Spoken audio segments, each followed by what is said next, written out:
अस्सलाम वालेकुम व्यूवर्स, मैं हूं आपकी मेंटोर उम्मे उमैमा रुमान। वीडियो को स्टार्ट करने से पहले हम फिर से वो जो वर्सेस हमने बनाई थी निमोनिक्स के लिए एजुकेशनल मिनिस्टर्स की, वो मैं आपको रिकॉल करवा देती हूँ। फ़ज़ल शरीफ से आया नूर पीर, होती है फ़ख्र से गौसे बिजरानी। तो गौसे बिजरानी, गौसे 1998 की पॉलिसी और गौस अली शाह एजुकेशन मिनिस्टर। ठीक हो गया। अच्छा, वीडियो स्टार्ट करने से पहले मैं आपसे रिक्वेस्ट करूँगी कि वीडियो को स्किप मत कीजिएगा। बहुत इंपॉर्टेंट पॉइंट्स होते हैं एजुकेशनल पॉलिसीज़ के, और ये मोस्ट इंपॉर्टेंट एरिया है जो लोग भूल भी जाते हैं। तो आपने स्किप नहीं करना और एंड तक देखना है वीडियो को। और अगर वीडियो पसंद आए तो वीडियो को लाइक करना है, शेयर करना है, और अगर आप मेरे चैनल पे न्यू हैं तो चैनल को सब्सक्राइब भी ज़रूर कीजिएगा। चलिए, अब टाइम नहीं वेस्ट करते और हम देख लेते हैं कि ये जो 1998 की पॉलिसी है ये प्रेजेंट कब हुई। जी, ये प्रेजेंट हुई 27 मार्च 1998 को। गौस अली शाह एजुकेशन मिनिस्टर थे और नवाज शरीफ साहब का दौर हुकूमत था। 1992 और 1998 इन दोनों पॉलिसीज़ में नवाज शरीफ की हुकूमत थी। ठीक हो गया। हम पहले डिस्कस कर चुके हैं 1992 की पॉलिसी को। तो जो है, अब हम डिस्कस कर लेते हैं 1998 की पॉलिसी को। अच्छा, इस पॉलिसी को प्रेजेंट करते वक्त ना क्योंकि सर सैयद अहमद ख़ान की बर्थडे थी, तो सर सैयद अहमद ख़ान को ट्रिब्यूट देने के लिए ये पॉलिसी जो है उसी दिन अनाउंस की गई थी। और गवर्नमेंट ने फ़र्स्ट टाइम ये इनिशिएटिव लिया था कि लोग इस पॉलिसी के लिए अपनी रिकमेंडेशंस दे सकते हैं, अपनी सजेशंस दे सकते हैं। तो पूरे पाकिस्तान से 4025 सजेशंस मौसूल हुई थी, जिनमें से बहुत सारी जो इम्पोर्टेंट थी या रिपीटेड थी, उनको मतलब इस पॉलिसी में ऐड भी किया गया था। अब हम देख लेते हैं कि कौन-कौन सी मतलब इम्पोर्टेंट रिकमेंडेशन इस पॉलिसी में हुई। सबसे पहले तो मैं आपको ये बता दूँ कि इसका इम्पोर्टेंट पॉइंट ये है कि इस पॉलिसी के 17 चैप्टर्स थे। ये 1-2 बार पीपीएससी के पेपर में हुआ है, क्वेश्चन रिपीट। ठीक हो गया। और टीचिंग ऑफ कुरान को कंपल्सरी बना दिया गया। ये 1992 में भी इनिशिएटिव लिया गया था और 1998 में भी इनिशिएटिव लिया गया। यूनिवर्सल प्राइमरी एजुकेशन की बात की गई। जी, ये first time universal primary education का जो वर्ड है वो 1992 में जो है लिया गया। और यूनिवर्सल प्राइमरी एजुकेशन जो है वो किस तरह से अचीव की जाएगी, with formal and non formal basic education के यूनिट्स के थ्रू, मतलब कम्युनिटी स्कूल्स। ठीक हो गया। और जो बेसिक हमारे पब्लिक स्कूल्स होते हैं या प्राइवेट स्कूल्स होते हैं उनके थ्रू। ठीक है। और इसी पॉलिसी के तहत जो है बेसिक एजुकेशन कम्युनिटी स्कूल्स को ओपन किया गया था, जो आपको घर गली मोहल्लों में घरों में स्कूल्स नज़र आते हैं प्राइमरी तक के। ठीक है।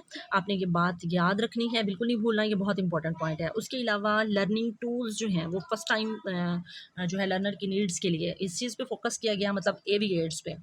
और जीडीपी की यूटिलाइजेशन जो है वो रिकमेंड की गई थी। पहले तो 2% यूटिलाइज हो रही थी ना, फिर इन्होंने रिकमेंड किया था कि इसको 7% कर दिया जाएगा। अच्छा, कुछ बुक्स में ये हमें 5% भी मिलती है, लेकिन ज़्यादातर बुक्स में ये 7% ही है, लेकिन जो अभी तक इम्प्लीमेंटेशन नहीं हो सकी। ठीक है। अच्छा, और रिकमेंडेशन इसकी ये है कि इस्लामिक एजुकेशन और टीचिंग ऑफ कुरान जो है इसको इम्पोर्टेंस दी जाएगी। 6 क्लास से जो कुरान की बात तर्जमा और तफसीर एजुकेशन, इसको कंपल्सरी करा दिया गया था। मैंने 1992 वाली पॉलिसी में आपको बताया था कि इसके तहत मैंने भी तर्जमा कुरान पढ़ा था अपनी 6, 7 और 8 क्लास में। तो आप यकीन करें वो अभी तक मुझे याद है। अल्हम्दुलिल्लाह ये बहुत अच्छा इनिशिएटिव था। अच्छा, मदरसास को अपग्रेड किया गया था और दीनी मदारिस जो हैं उनको इक्वल कर दिया गया था जनरल एजुकेशन के। ये बहुत इंपॉर्टेंट पॉइंट है, याद रखना है आपने। अच्छा, आर्टिकल 13 ऑफ कॉन्स्टिट्यूशन के हिसाब से इन्होंने कहा था कि हर इंडिविजुअल को ये हक हासिल है कि वो कुरान और सुन्नत के हिसाब से अपनी लाइफ को स्पेंड करे, मतलब एज अ मुस्लिम उसको ये राइट है।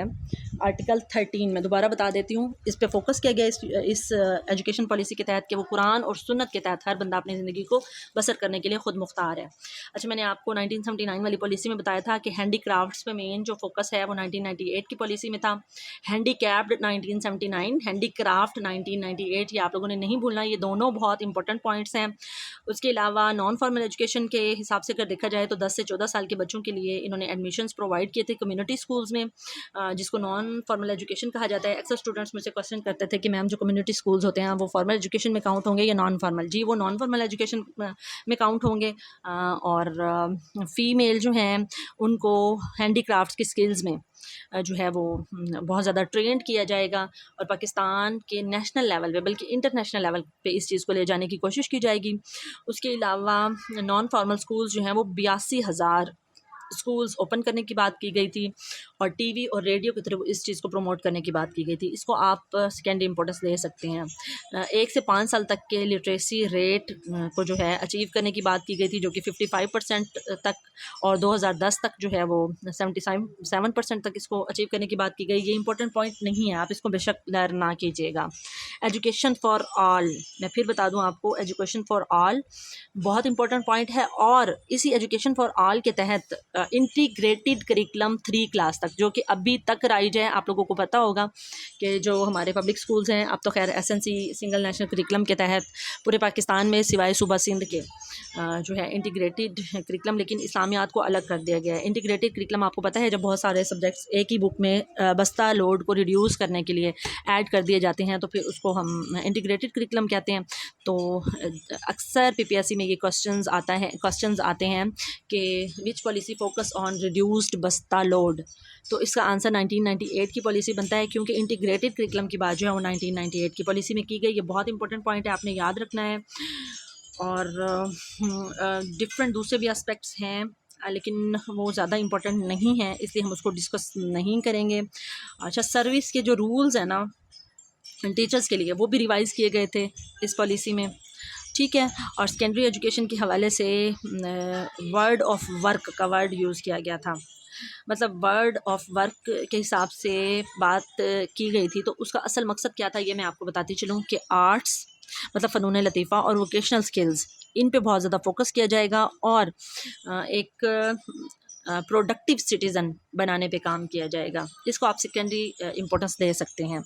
इसके अलावा डिफरेंट मॉडल स्कूल्स जिसमें गर्ल्स एंड बॉयज़ जो हैं वो इकट्ठे पढ़ा करते थे, वो इंट्रोड्यूस करवाए गए मैट्रिक क्लासेस तक, लेकिन इस पर इम्प्लीमेंटेशन नहीं हो सका। उसके अलावा डिफरेंट टारगेट्स एजुकेशन के हवाले से सेट किए गए, जिनमें से कोई मतलब अचीव नहीं हो सके, इसलिए वो इम्पोर्टेंट नहीं है। उसके अलावा एजुकेशन सर्विस कमीशन टीचर्स की रिक्रूटमेंट के लिए बनाया गया, ठीक है। और एनटीएस, मोस्ट इम्पॉर्टेंट थिंग, जो एनटीएस है उसको फॉर्म किया गया अकॉर्डिंग टू पॉलिसी 1998 के, मतलब ये एक थर्ड पार्टी वैलिडेशन होगी, एक असेसमेंट बॉडी होगी जो कि टीचर्स के लिए जो है टेस्ट कंडक्ट करेगी। लेकिन इस पर इम्प्लीमेंटेशन बहुत बाद में जाके हुई। आपको पता है 2014 से जो है एनटीएस की टेस्टिंग स्टार्ट हुई थी, उससे पहले ऐसा नहीं था। एजुकेटर्स तो 2002 से आना स्टार्ट हो गए थे, लेकिन एनटीएस के थ्रू पेपर जो है वो कंपलसरी 2014 से करार दिया गया था। ये आप लोगों ने याद रखना है। वोकेशनल ट्रेनिंग्स के जो इदारे हैं वो डिस्ट्रिक्ट लेवल पे लाए गए थे, उससे पहले ये डिवीज़न के लेवल पर होते थे, ठीक हो गया। जैसे मैंने आपको बताया कि हैंडी क्राफ्ट्स पे बहुत ज़्यादा फोकस था 1998 की पॉलिसी में, फिर दोबारा फोकस किया गया कि Urdu as a medium of instruction होगा, ये हर पॉलिसी में तकरीबन हुआ। और उन्होंने कहा कि हर साल हम 6 प्रोफेसर्स को पीएचडी करने के लिए अब्रॉड भेजेंगे, और स्टूडेंट्स को पॉलिटिक्स से दूर रखा जाएगा। 1998 की पॉलिसी का मोस्ट इंपॉर्टेंट पॉइंट कि स्टूडेंट्स जो है वो पॉलिटिक्स में हिस्सा नहीं लेंगे, ठीक हो गया। और टीचर सर्विस एकेडमी और कॉन्ट्रैक्ट सिस्टम फॉर टीचर्स, मतलब एजुकेटर्स जो आना स्टार्ट हुए हैं ना 2002 में, उस का इनिशिएटिव जो लिया गया था वो 1998 की पॉलिसी में लिया गया था। और टीचर्स की इन सर्विस ट्रेनिंग जो है उसके बारे में भी बात की गई थी। तो ये थे सारे पॉइंट्स और रिकमेंडेशंस जो कि 1998 की पॉलिसी का खास है। मिलते हैं फिर नेक्स्ट वीडियो में 2009 की पॉलिसी के साथ। टिल देन, अल्लाह हाफिज़।